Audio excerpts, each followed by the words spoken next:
Avec Metz, l'exploit du jour est apporté au crédit des soviétiques du Dynamo de Moscou, qui ouvre la marque ici par Gassaïev à Split, où il est toujours très difficile de s'imposer. Égalisation des Blancs par Deveric, un but partout. À l'aller, Hajduk avait gagné par 1-0 en Union soviétique et semblait bien avoir fait le plus long du chemin. Penalty de Vujovic et 2-1 à la 50e minute de la partie pour les Yougoslaves de Hajduk. Mais dès lors, l'équipe du Dynamo va se déchaîner dans un angle impossible. Gassaïev met les deux équipes à égalité à la 56e minute.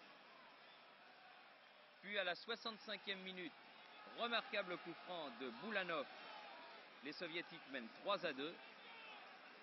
C'est ensuite un penalty de Gassaïev, 4-2 pour Dynamo de Moscou.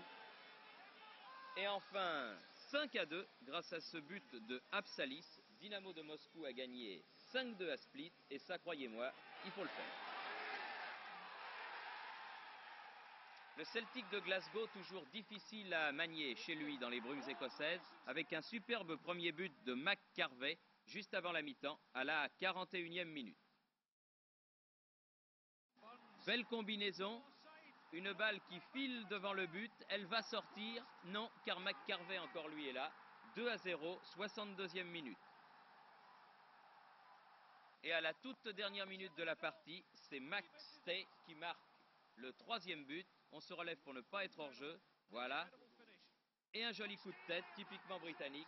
Le Celtic Glasgow a battu la Gantoise 3-0. En Norvège, la petite équipe de Moss recevait le Bayern de Munich qui avait gagné 4-1 au match aller. Et dès la 23e minute, Volt marque le premier but pour le Bayern, suivi juste au début de la deuxième mi-temps d'un deuxième but de Michael Rummenigge, ce qui fait que le Bayern peut jouer en toute décontraction. Le Bayern qui n'a toujours pas perdu un match cette saison, mais qui va concéder un joli coup franc de Kolshaugen. Moss battu sur son terrain 2-1.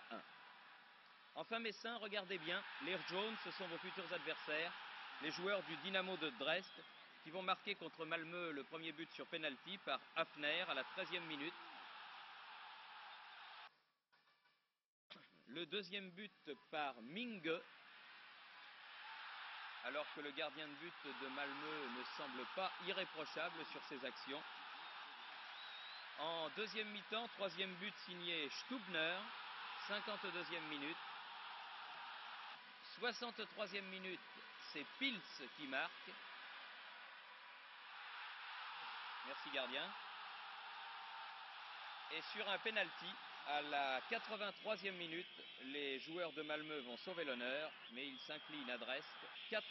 Il faudra tout de même aller en Allemagne de l'Est.